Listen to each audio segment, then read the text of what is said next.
Do you ever miss those hidden Wordle clues, those bits of information that you can infer from your Wordle guesses that you've already made? Remember the Sherlock Holmes story about the dog that didn't bark? Well, we've got kind of a story following that theory, kind of. Fans of Sir Aurthur Conan Doyle will point out that this theory was included in a short story called The Adventures of Silver Blaze. I call this Wordle episode If Sherlock Holmes Played Wordle, but I digress. In this episode, we're going to share a number of words you can infer Wordle solutions or part of your Wordle solutions, even when the letters are not staring you back at the screen. So let's dive right in and let's get started with our first one. Let's say you've put in a few Wordle guesses and you've got no vowels. You've put A, E, I, O, U in, and there are no vowels. What can you infer to that? Well, the solution must have a Y in it. I call Y the quasi-vowel. Some recent examples, nymph was a Wordle solution, I don't know, a month or two ago. And if you play Quirtle, you probably remember that slyly, S-L-Y-L-Y, was one of the solutions recently. Okay, so no vowel, don't panic. It just means that there's a Y in it. The next issue that I want to address is the issue of Wordle and the letter Q. Okay, never waste a Wordle guess on a Q unless you know there's already a U in there. If you know there's a U in there, that improves Q's chances of being included in the solution. So don't guess a Q word until you know there is a U in there. And, Q doesn't appear that often. Okay, moving right along, I want to talk about Wordle and Plurals.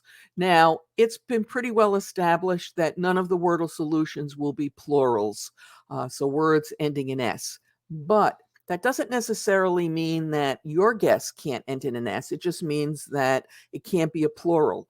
So something like glass or class can be the answer or the correct answer. Now, before we get to our last two, I'd like to invite you, if you like this episode, please give us a thumbs up. And if you loved it, please subscribe.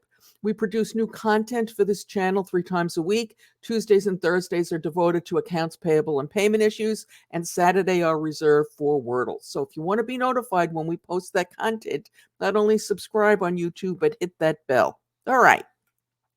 I want to move on to the unpopulars, if you will. The letters Z, J, and X, and of course our old friend Q, are least likely to appear in any word in the English language. So don't use words with these letters in your beginning guesses unless you have a reason to. Unless you've, put your first word in and it's giving you some letters that lead you to believe that there's a chance that one of these letters will be involved in the final solution. So again, J, Z, X, and of course Q, unless you have a reason to believe that they're going to be in the final solution, don't include them.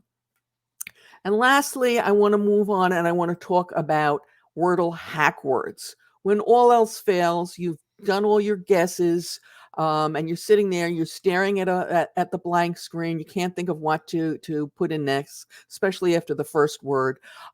Then fall back on your Wordle hack words. They'll always come and help you out.